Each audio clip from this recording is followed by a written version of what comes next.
When you get your sketchbook, take a look at it. The back has this little stamp on it. We want our spine to the left, and this first page looks just like a normal piece of paper, but it's thicker. So this is our cover. So you don't want to draw on the cover to start with. So you're going to open it up. You'll see the cover has that little reinforced edge. You're going to open it up, and we're going to sketch some ideas for our sketchbook cover on the first couple pages. When you're sketching, you want to quickly get down as many different ideas as possible. Use your creativity, use effort, problem solving, sense of humor, and just get down as many different ideas. It doesn't have to be carefully drawn. You don't even have to finish drawing the whole thing. You can draw parts of something. If you don't like it, just move on and get as many ideas as you can until the timer goes off. If you like part of one idea that you've drawn, you can take that and try to insert into something else that you've already done. When you're done sketching, and even while you're sketching, you're going to think about what colors that you want yours to be. So since we're looking for contrast, we're going to be choosing complementary colors to print with. So you can choose one of these color groupings. We'll have a few more choices when our new inks get here.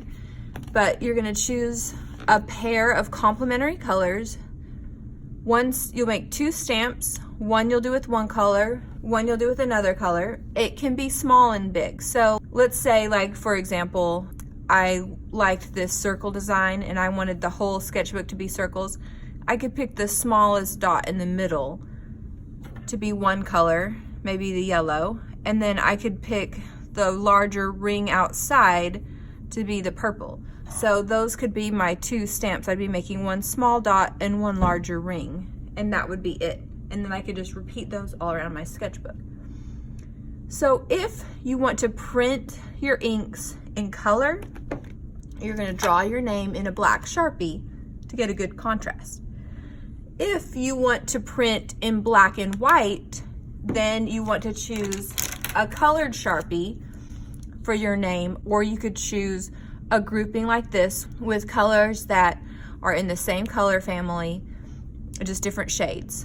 So those are your 2 options for your name. So once you're done, you know, you don't necessarily have to decide which colors you're going to print, but if you know you want to do colors, then you know you're going to go for a black Sharpie. If you know you're going to do black ink, then you know you can go for some colored Sharpies. At this point, you want to make sure that you're flipping over to the front. Just, look at your design, figure out which one you want to do. I'm going to do the stop one.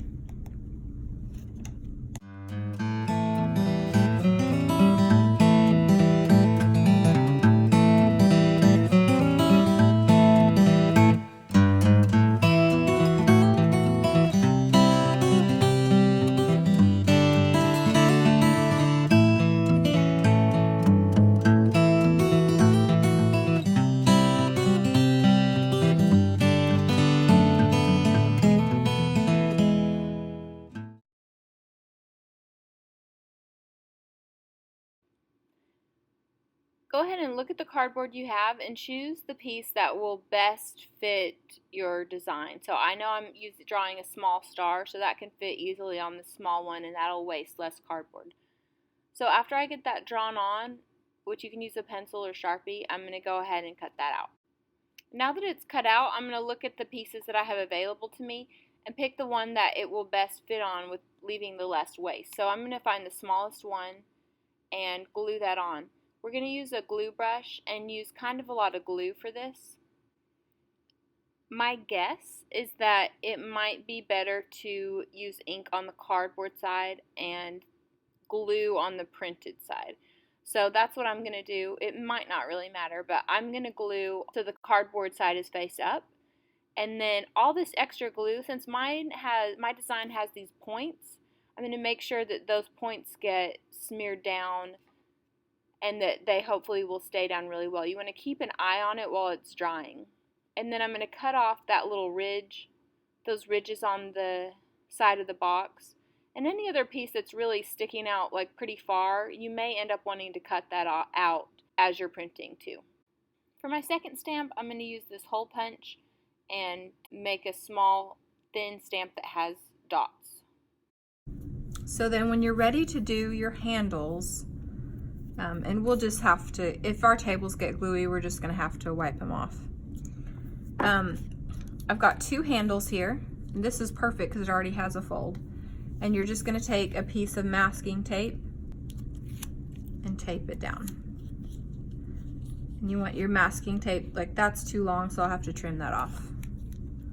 Just going to put a couple pieces on there, and that will help me when I stamp it to keep it from getting all inky. So today we're using our scissors for a lot of sticky things. So it will show a lot of good caring for our art studio and our supplies if we use one of those wet wipes when we're wiping off our table to also wipe off our scissors. Okay, so I'm gonna throw away all my extra scraps. Anything that I have that kind of looks like it could be used for somebody else's handle, like this extra piece, I'll save that and put it back on the supply table. And I need to make sure that my name is on my stamps. And then I'm gonna wipe up. So then if you've got to this point where everything is pretty much cleaned up on your spot, you can actually go ahead and take these and put them over on the drying rack and use your wet wipe for your table. But I want you to use your wet wipe on the scissors and get the glue and tape off of those. And then you can put your scissors away. Just be careful not to cut yourself. Okay, I've got my sketchbook with my name bubble printed. I've got my 2 printmaking plates, or the stamps that I made with their handles. And I have 2 brayers and 2 trays. And I have my 2 complementary colors, pink and green. So I'm going to start out with the stripes, which I'm going to have in green. And you don't want to get too much ink in this tray, because if you have not enough, you can get a little more. If you have too much, then you have to get a whole new tray because there's nowhere else for it to go. So what you're looking for when you're rolling out your ink is you want a nice orange peel texture. So oranges aren't smooth, they're bumpy, and you want your ink to sound a little Velcro-y.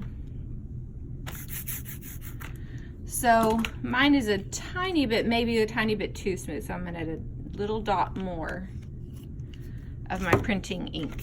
And we really don't need a ton depending on how many people are at your table sharing this ink. There we go. Hear that?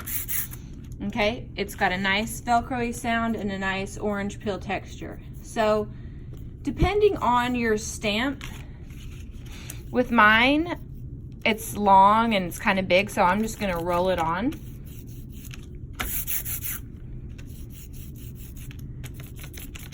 If it's small, it may be easier just to press it in there. One thing I noticed when I pressed it on is that I did get some ink on this cardboard. So I could go ahead and just cut that extra piece off if I don't want that to be on there. Or you can also get a test sheet and print it. You want to practice putting your printing plate down and rubbing the whole thing really well. You can also leave part of it on to check to see if it printed well before you pull it off. So I like how that turned out, but I need a little more ink. Probably want to be careful not to roller it on top of my sketchbook because I'll get ink all over my sketchbook. So I'm gonna leave my brayer with this rolly side up. Press down.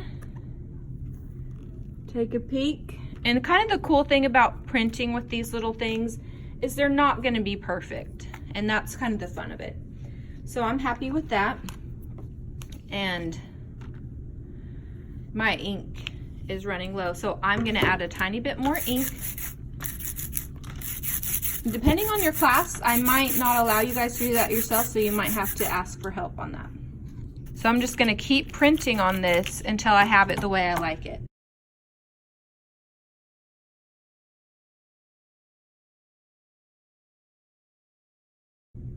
All right, I've rolled out my pink, and I'm gonna try, since this one's a little smaller, just to see the difference, I'm gonna try just pressing it down into there, testing it on my test paper.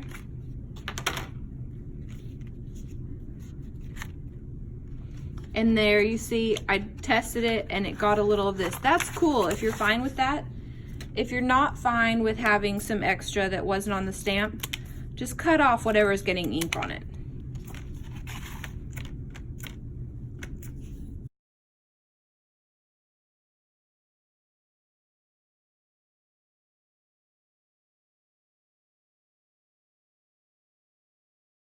When you're done, you want to, if everybody at your table's done, you guys need to wash your trays and your brayers in the sink really well. Your stamps can get put on the drying rack, or you can go ahead and throw them away if you don't want to save them. Sketchbooks will go in the drying rack to dry.